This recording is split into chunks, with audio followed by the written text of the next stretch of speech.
Ladies and gentlemen, thank you for joining us for the U.S. Astronaut Hall of Fame induction ceremony, honoring our nation's space heroes.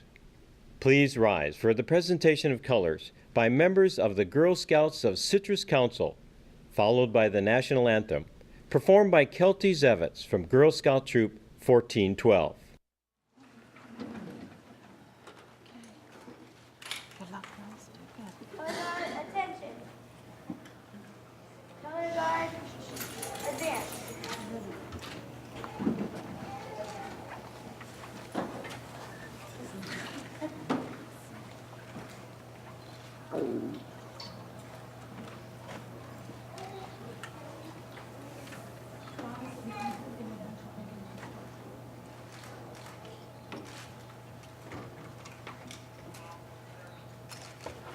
Please join us in saying the Pledge of Allegiance.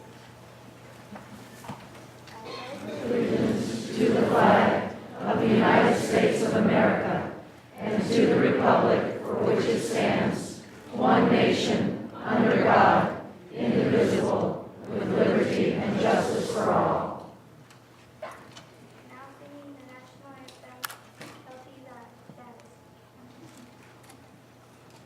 Oh, say, can you see by the dawn's early light what so proudly we hailed at the twilight's last gleaming, whose broad stripes and bright stars through the perilous fight o'er the ramparts we watched were so gallantly streaming, and the rocket's red glare, the bombs bursting in air, gave proof through the night that our flag was still there. Oh, say, does that star-spangled banner yet wave o'er the land of the free and the home of the brave?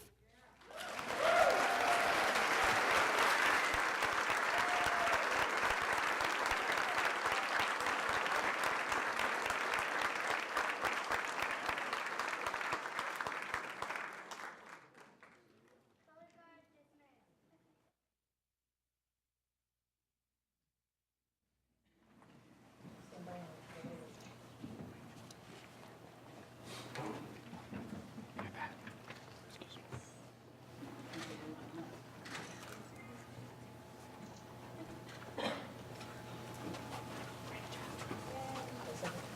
Ladies and gentlemen, please welcome the Chief Operating Officer of Kennedy Space Center Visitor Complex, Mr. William Moore.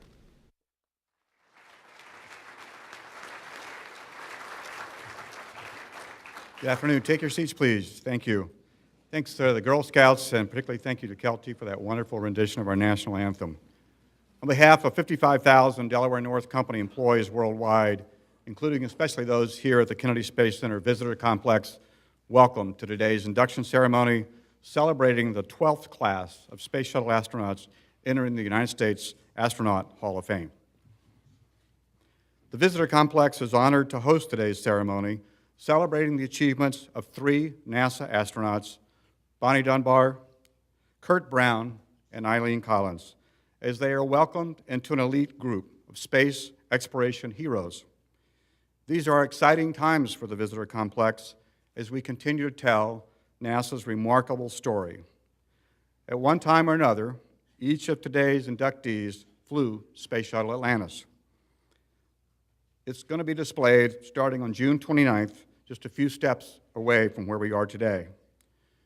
The Atlantis will be in a $100 million home of priceless historic spacecraft telling the incredible story of NASA's 30-year space shuttle program.